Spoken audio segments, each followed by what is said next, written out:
একটা বদলি হয়েছিল, ওইটা আবার ক্যান্সেল করে দেওয়া হয়েছে। মীমাংসা করে ফেলেছি ইনশাল্লাহ, আর কোনো এটা নিয়ে আর কোনো বাড়াবাড়ি হবে না।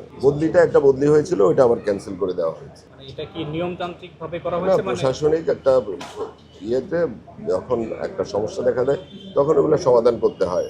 হয়তো নির্মল একটা স্তরের কর্মকর্তা বা কর্মচারীরা করেছে, আমরা সিনিয়ররা বসে এগুলো মীমাংসা করে আমরা এখন আর কোনো সমস্যা হবে না ইনশাআল্লাহ। কর্মচারীর বিরুদ্ধে যে অভিযোগগুলো আনা হয়েছিল বিভিন্ন সময়, তো এটা কি আপনারা দেখেছেন বা তদন্ত এগুলো আমরা করবেন? তদন্ত করব, যারা এগুলো আমরা তদন্ত করে ব্যবস্থা নেব।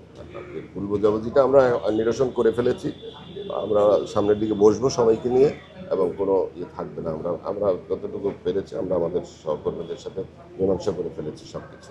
দুই পক্ষের মীমাংসায় জি জি, আমরা বসে আমরা মাননীয় মন্ত্রীর সাথেও বসবো, বসে বাকি যদি কোনো সমস্যা থাকে সেটাও নিষ্পত্তি করবো ইনশাআল্লাহ। Thank you. এইটা একটা ট্রান্সফার নিয়ে হয়েছে, ওই ট্রান্সফারটা আমরা আবার ওইটাকে আবার ক্যান্সেল করেছি, রিভিউ করেছি। জি, আর বড় উদাহরণের কিছু না, এটা একটা বদলি নিয়ে একটা ঝামেলা হয়েছিল, ওইটা আমরা নিষ্পত্তি করে ফেলেছি। তো থ্যাংক ইউ, আপনারা কষ্ট করে এসছেন। নিরপেক্ষ, সত্য প্রকাশে আপোষহীন।